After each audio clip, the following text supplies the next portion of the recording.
Hey everyone, welcome back to another video on Coinful World, and today I will be going over 4 coins from my Japanese ancient currency collection. And so the first coin is going to be this 1 Mon coin that I have here. Now I chose to introduce this first because I thought it was the most significant out of the bunch, and also because I thought it looked the coolest. So this is a Kanei Chusho, which basically means circulating treasure of the Kanei era. And the Kanei era was from 1626 to 1891, which was over 260 years. And this was actually the first coin that was mass-produced in the Japanese currency. And one very significant detail of this was the historical context of this coin. So the Tokugawa shogunate, which was the reigning shogun of this time, Tokugawa Iemitsu, who's also the third Tokugawa shogun, was consolidating control and was gaining control after the turmoil of the Sengoku period, or also known as Sengoku Jidai. The Tokugawa shogunate, which was basically, the shogun was the highest level in command of the Japanese feudal society. So you had the emperor, who was basically, a puppet. And then you had the shogun, who was control of the military. And then you have the daimyos, who were the lords of the land. And then you have the samurai, who were soldiers and private contracted warriors. And then you have the common peasants and plebeian. So the shoguns basically had the most power, even though they were, not symbolically with the most. And Iemitsu was the grandson of the great Tokugawa Ieyasu, who was actually the founder of the Tokugawa regime, which was really interesting.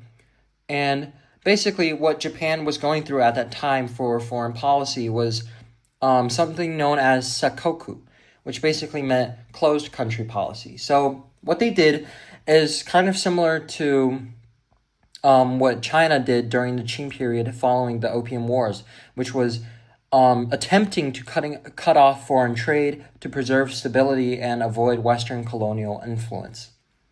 So before this time period, coins were actually imported from China.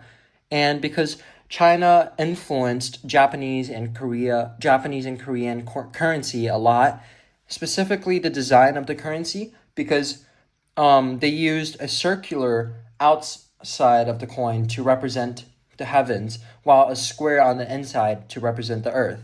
And here is an earlier Chinese denomination to represent this, which is also bigger than that one.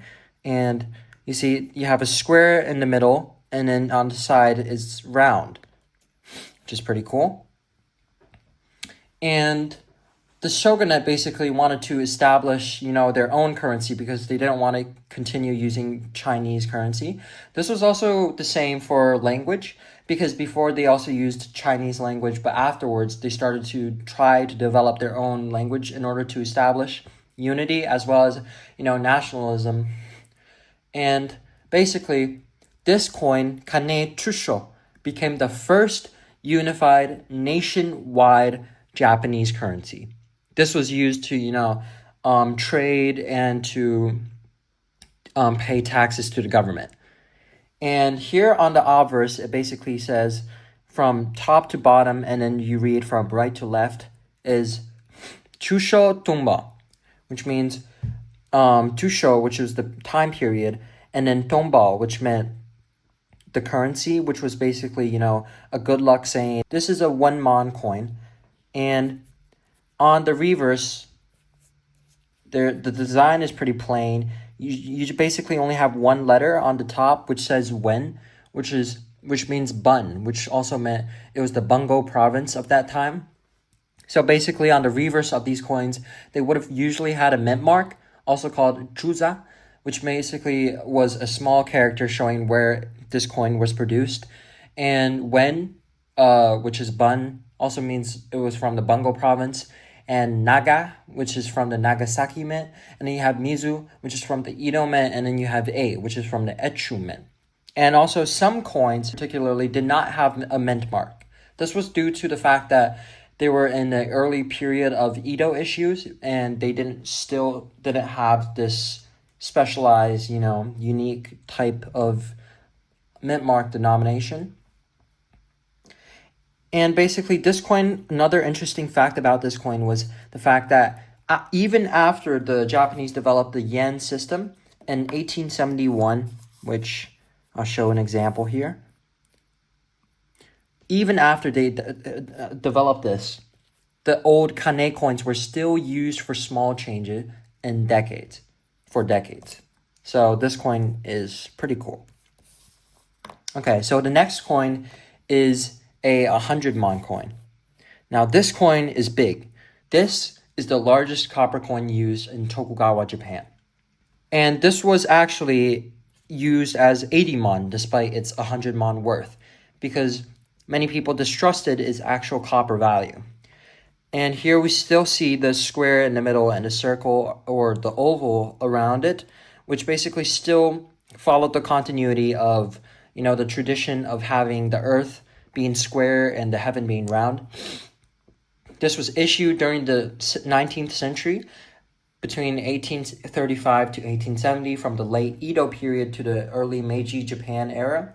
And this was under the reign of Tokugawa Ieyoshi and Tokugawa Iemochi. Now, on the front has Tempo Tusho. Tempo basically meant the era name, which is on the top, which is basically saying like Tempo era. And on the bottom, Tusho means circulating treasure, which is basically, legal tender. And on the reverse, it's still a pretty plain design.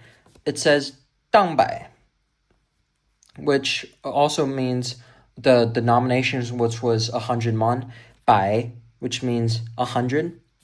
I am using the Chinese pronunciation as they used the decorative archaic Chinese style for their characters on this coin, which is also pretty interesting because the fact that Japanese currency, even after they developed their own national currency, still used Chinese language as the seal script meant a lot, as they were still completely influenced by Chinese factors.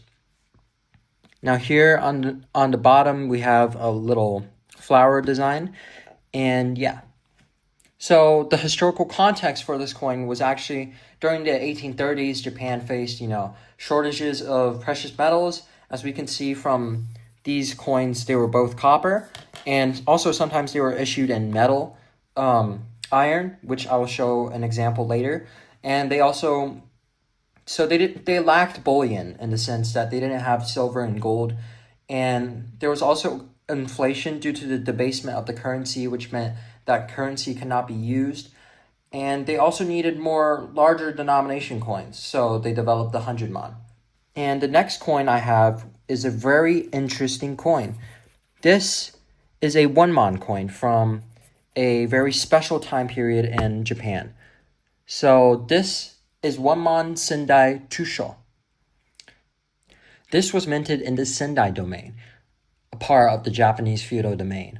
And this was actually an emergency coinage, which meant that the government didn't have enough raw materials to produce other types of coins.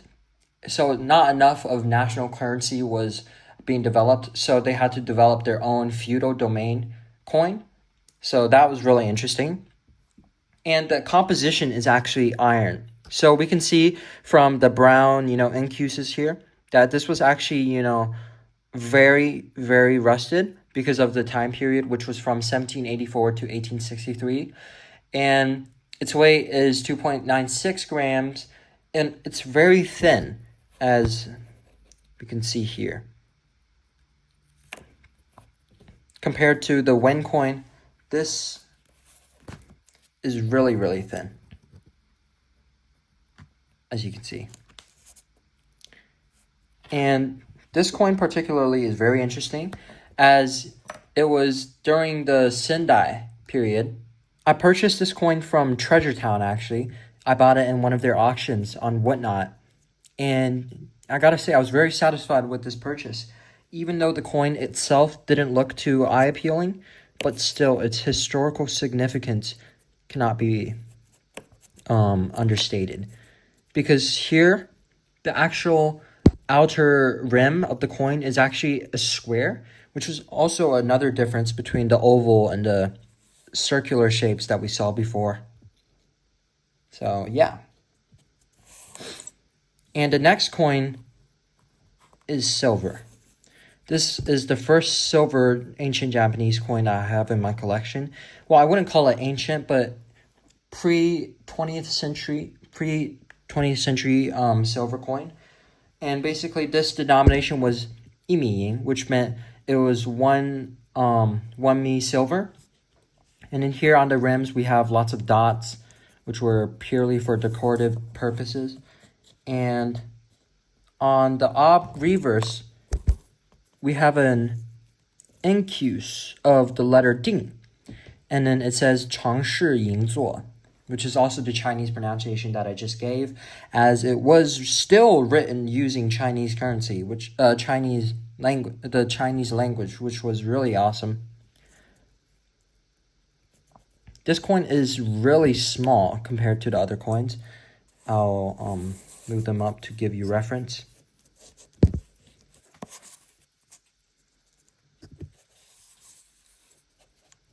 Look at how small that is. It can fit in between all three of the coins.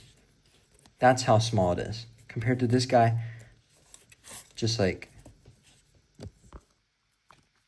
wow. That's pretty small.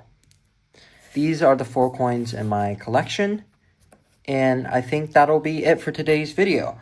And for next video, I plan on giving a more thorough description as well as more information on some modern Japanese coins, which I will be giving out next week. And I plan on uploading 1 video per week.